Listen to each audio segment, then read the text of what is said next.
Yo les petits potes, j'espère que vous allez bien. Pour ma part, ça va très très bien. On se retrouve aujourd'hui pour un seul thread d'horaire, mais qui est très long. Il est d'ailleurs en français, mais pas de spoil. J'ai un petit truc à vous dire juste avant. Ouais, pour ceux qui se demandaient, effectivement, il va mieux mon pépère. Et il vous remercie aussi pour les 2000 abonnés, ça fait vraiment plaisir. Merci encore pour les plus de 2000 abonnés, ouais, ça fait plaisir, hein, je veux pas vous mytho, ça fait vraiment plaisir. Et pour ceux qui ne seraient pas encore abonnés, bah n'hésitez pas, vous pouvez vous abonner pour pas louper une des prochaines vidéos. Il y a une vidéo qui sort tous les 2-3 jours, normalement c'est 2, mais au cas où, il suffit que j'ai un petit pépin ou quoi, on va dire 2 ou 3. Et puis globalement, le pouce bleu, vous le connaissez, il soutient vachement le travail et ça fait vraiment plaisir. Allez, on passe de suite à l'histoire, installez-vous confortablement et prenez votre meilleur chocolat chaud.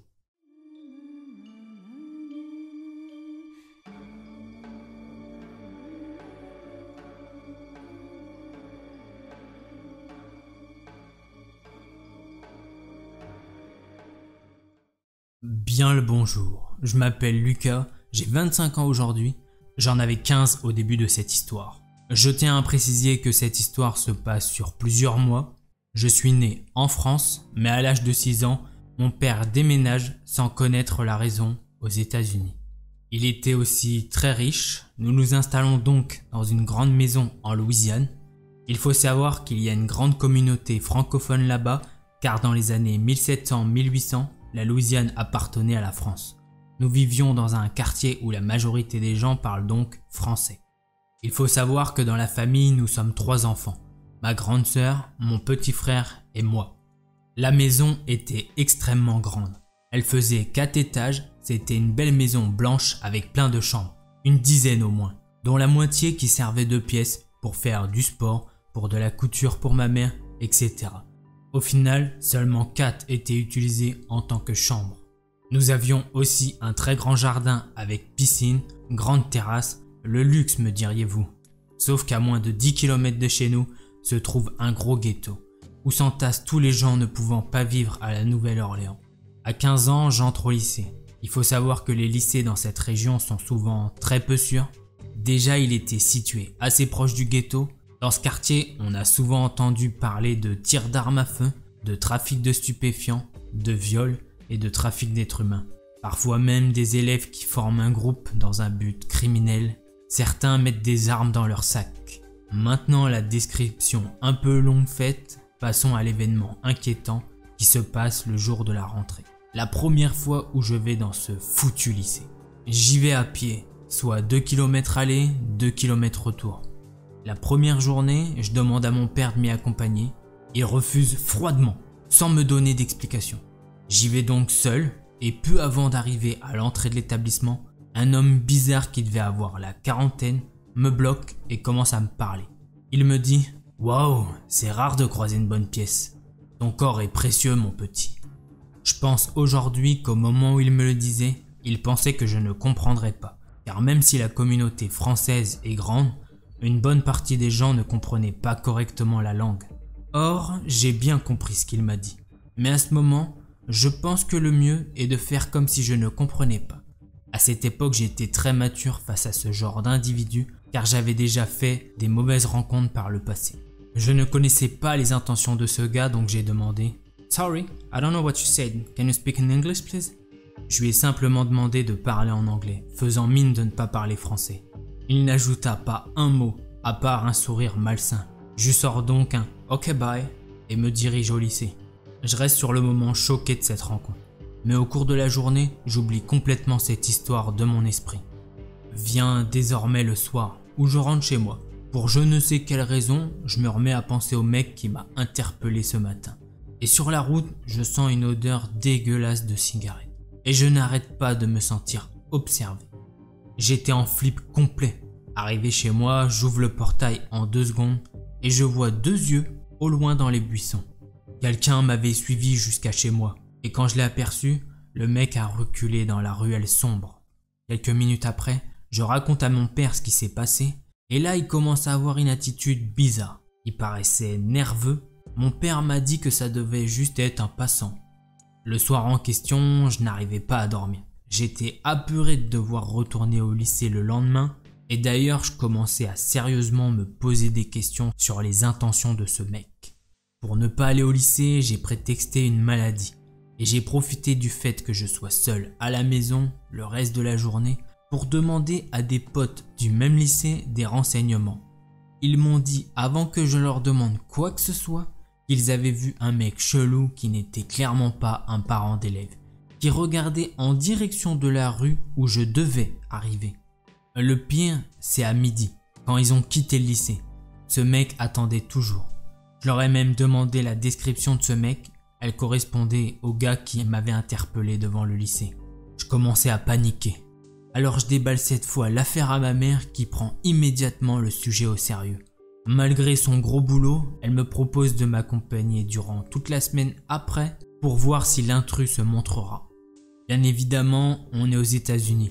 On prend une arme à feu avec nous au cas où. Pendant une semaine, elle m'accompagne au lycée et on ne voit jamais personne rôder à côté du lycée. Ma mère commence à avoir quelques soupçons sur mes dires, même si mon père reste nerveux de la situation. La semaine d'après, je retourne seul au même lycée et il n'a pas fallu longtemps pour recroiser ce type. Cette fois-ci, de l'autre côté de la route, qui traverse en sens opposé. Je tremble de peur mais je l'ignore. Il a dû remarquer que je flippais. Et d'ailleurs, au prochain passage piéton derrière moi, j'entends le bruit de ses chaussures et je sens qu'il me suit. Il me reste encore 5 minutes à marcher pour arriver au lycée, mais étant donné que j'accélère le pas sous l'adrénaline, je sens que le mec derrière moi accélère aussi. On était en marche rapide quand peu après, je vois le lycée. À ce moment, le mec arrête de me suivre et fait demi-tour. C'est à ce moment-là que je me mets à courir vers le lycée en appelant une personne que je ne connais même pas par un prénom lambda. Je fais croire à l'individu que cette personne est mon ami et il était accompagné de son père, ce qui me rassurait. Je cours vers lui et j'informe le père de ce qui s'était passé. Le père me regarde avec des yeux ronds et me dit que le mec me suivait avec un couteau. Mais pas le petit couteau de cuisine, non, un gros couteau de boucher. C'en est trop pour moi. Je vais voir le principal qui me montre les rushs des caméras et là c'est l'enfer. Le mec est tous les jours devant l'établissement. Et pile 5 minutes avant mon heure d'arrivée habituelle, il se cache dans un buisson pour regarder si je suis accompagné ou non. Il sort de l'autre côté de la rue où j'arrive. Si je suis accompagné, il reste caché.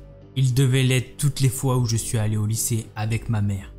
On le voit toujours avec un bras dans sa poche. On se demande ce qu'il y a dedans.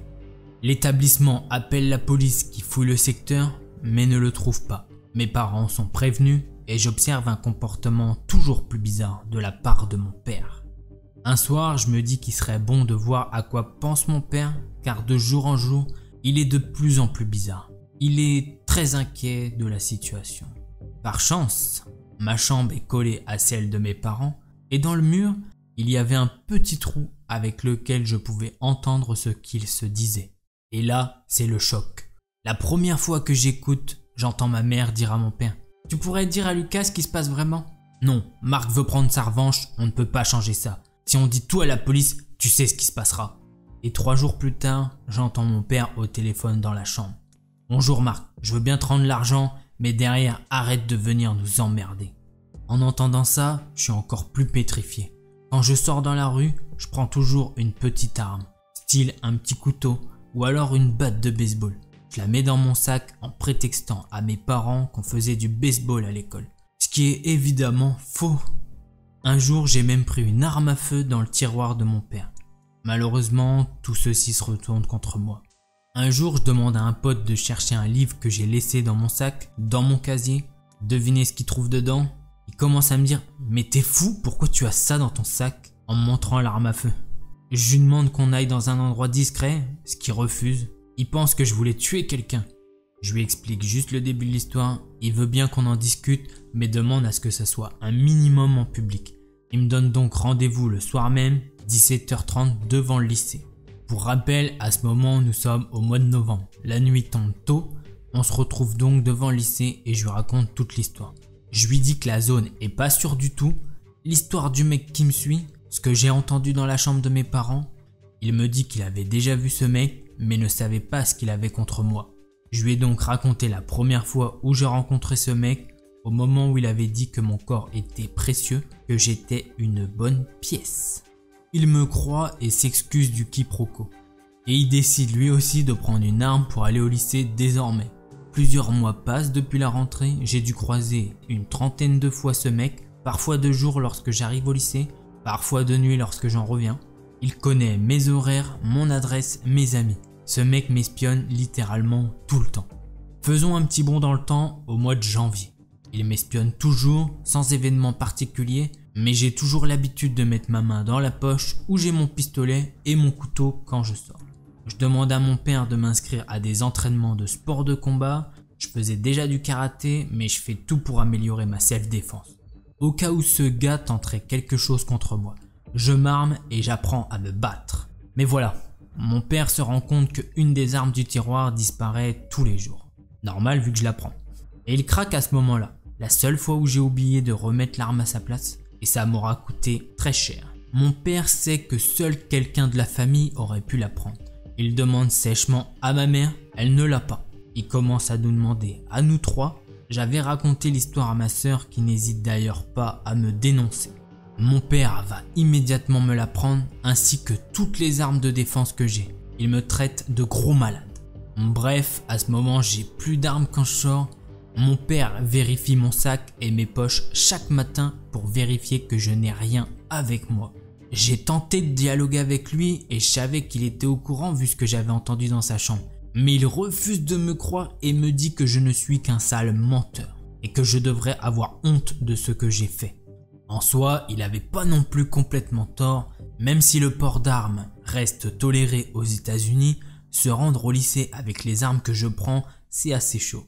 Mais le soir même où il m'engueule à ce propos, j'entends dans la chambre de mes parents: « Je crois que Marc n'arrête pas, chérie, il va falloir agir. »« Mais t'es bête, pas la police !» Il a crié tellement fort que ça a résonné dans tout l'étage. « Chérie, il faut se conduire comme un homme cette fois. Vas-tu protéger ton enfant ? De toute façon, j'en ai rien à battre. Je l'ai payé donc il a pas à me faire chier ce con.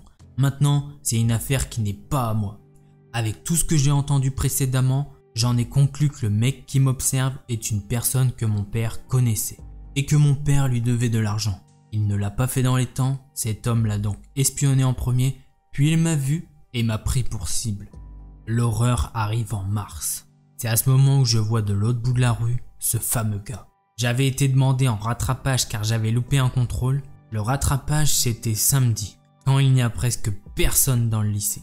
La rue était vide, il était 7h30 du mat, j'étais à 15 mètres de lui. L'intrus était de l'autre côté de la route, au bout de la rue. Il sort le couteau de la poche de sa veste. C'est le fameux couteau de boucher.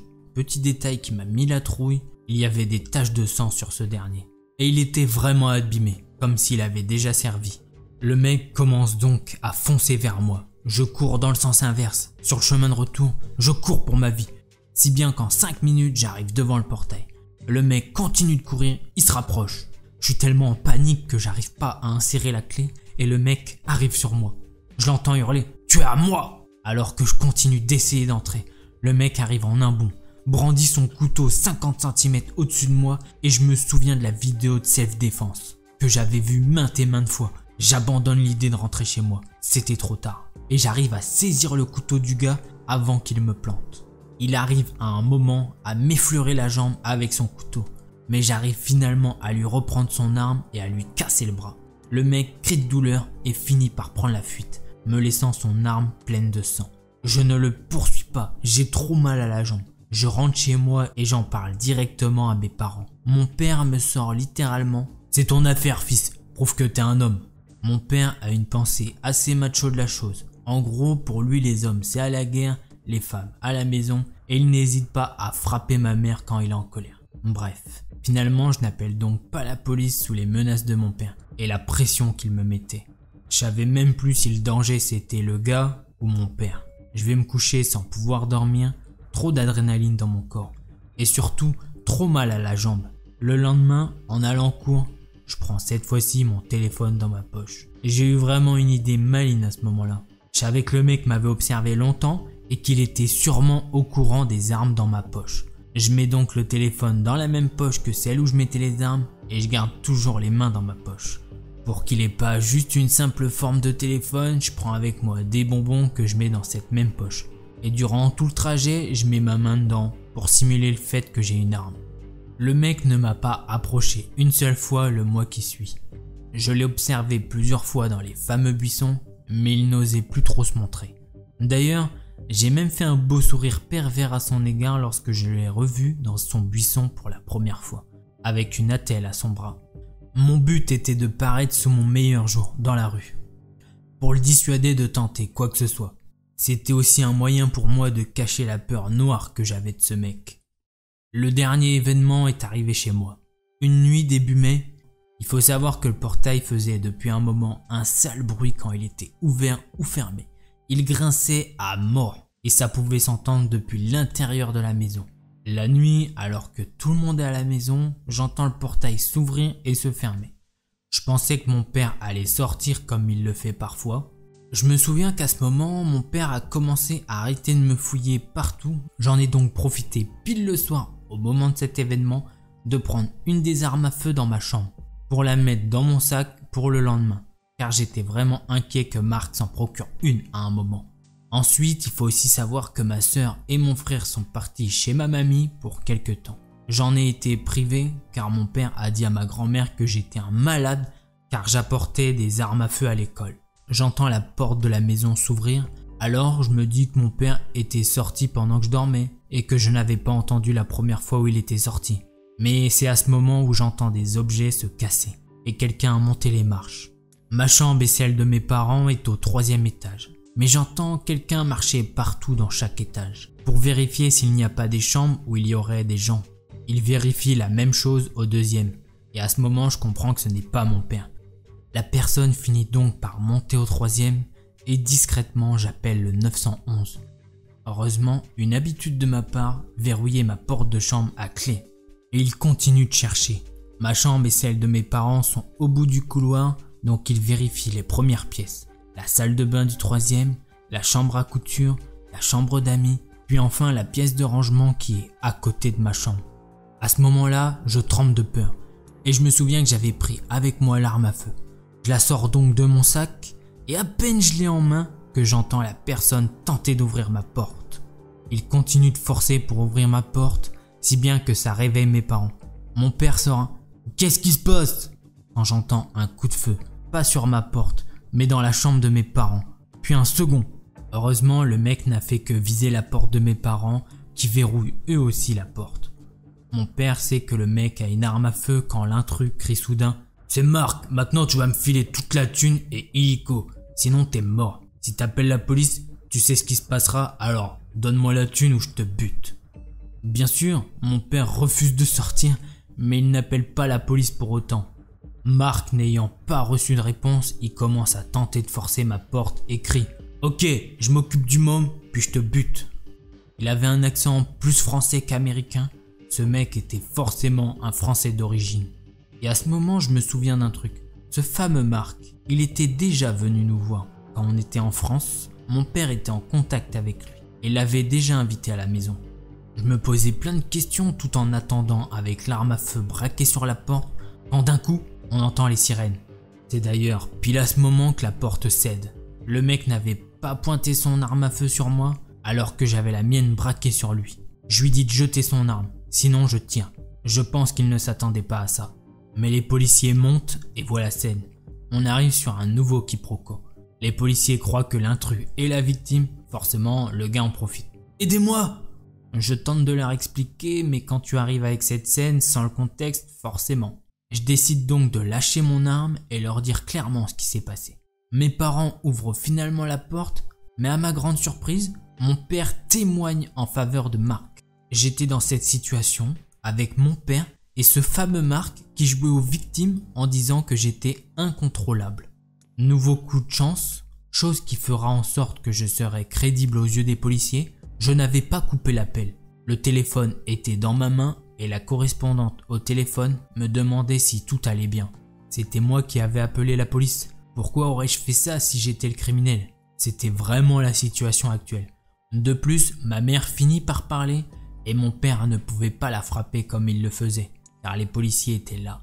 Le final de l'histoire, c'est au commissariat où nous avons été emmenés. Mon père ainsi que Marc ont été mis en garde à vue. Et c'est à ce moment où j'ai connu la réalité des faits. Tout ceci commence en vérité une vingtaine d'années dans le passé. Mon père subit 2 événements marquants dans sa vie. Il intègre une mafia et rencontre ma mère. Ni une ni deux, mon père a respecté toutes les conditions de la mafia et s'intègre dans cette dernière. Il aura d'ailleurs commis de nombreux crimes sans même en informer ma mère. 2 ans avant moi, ma mère aura ma grande sœur par accident. Mon père disait d'ailleurs qu'un enfant c'était suffisant et qu'il n'en fallait pas d'autres. Mais voilà, 2 ans après, ma mère se retrouve enceinte de moi par accident. Mon père fera tout pour qu'elle fasse un avortement. Or, à ce moment, l'avortement était illégal en Louisiane et on pouvait aller en prison pour en faire un ou pour aider quelqu'un à en faire un. Ma mère avait donc refusé, ce qui a créé de nombreuses disputes dans la famille. Mon père a par la suite révélé toute l'affaire de mafia et c'est à partir de ce moment qu'il a commencé à devenir violent à son encontre. Ma mère désapprouvait ses actions mais ne pouvait pas en parler car elle risquait la mort si elle le faisait. Elle est donc restée sous tutelle de mon père durant toutes ces années. Le 3e enfant, mon petit frère, était aussi un accident. Et mon père était toujours adorable avec ma grande sœur, mais était froid et méchant avec moi et mon frère. Il invitait souvent Marc avec lui, ils étaient tous les deux dans cette mafia. Il a été impliqué parfois dans des trafics de stupéfiants, trafic d'armes et surtout trafic d'êtres humains. Lors de mes 6 ans, la raison du déménagement était que la justice française les avait repérés et qu'ils devaient bouger pour pas se faire attraper. Et pour ce qui est de Marc, il a vécu dans le fameux ghetto après que mon père lui ait volé une bonne partie de son argent. Forcément, il voulait se venger. Il voulait que mon père lui rende tout son argent. Après les premiers événements, mon père ne lui avait rendu que 10 000 $, une somme ridicule par rapport à ce qu'il avait volé. Donc Marc continuait toujours à le traquer et surtout à me traquer. On apprendra plus tard aux infos que ce fameux Marc était recherché des services de police pour vol, kidnapping, meurtre à l'arme blanche, blanchiment d'argent et qu'il mangeait des parties de ses victimes. Mon père a été tué par des codétenus qui en avaient après lui. Voilà, cette histoire elle est maintenant finie. Alors je sais pas du tout si c'est une histoire réelle, mais en tout cas l'auteur du post sur Reddit il a l'air de dire que c'est bien vrai. En tout cas si c'est réel, j'aimerais pas du tout être à sa place, honnêtement. Mais comme c'est aux États-Unis, je me dis que ça peut être vrai. En tout cas, j'espère que ça vous a plu. Une petite mécanique qu'on n'a pas encore fait sur les vidéos, mafia, etc. C'est assez sympa. Là, je vais arrêter parce que j'ai vraiment mal à la gorge. 22 pages sans s'arrêter, c'est ouf. C'est pas mal. Pour la prochaine vidéo, je sais pas s'il y aura 2 ou 3 threads, mais en tout cas, si vous n'êtes pas abonné, n'hésitez pas à vous abonner avec le petit bouton en bas. Parce que comme il y a une vidéo tous les 2-3 jours, c'est sûr que vous allez en louper si vous n'êtes pas abonné. Ah c'est sûr et certain, là je vous le dis, c'est sûr. Si vous avez oublié, n'hésitez pas, le petit pouce bleu, ça fait toujours plaisir. En attendant, portez-vous bien, je vous dis à la prochaine. Tchuss! Hey, don't you run away. Please stay. Stay with me. If you don't come play with me, then we will kill you.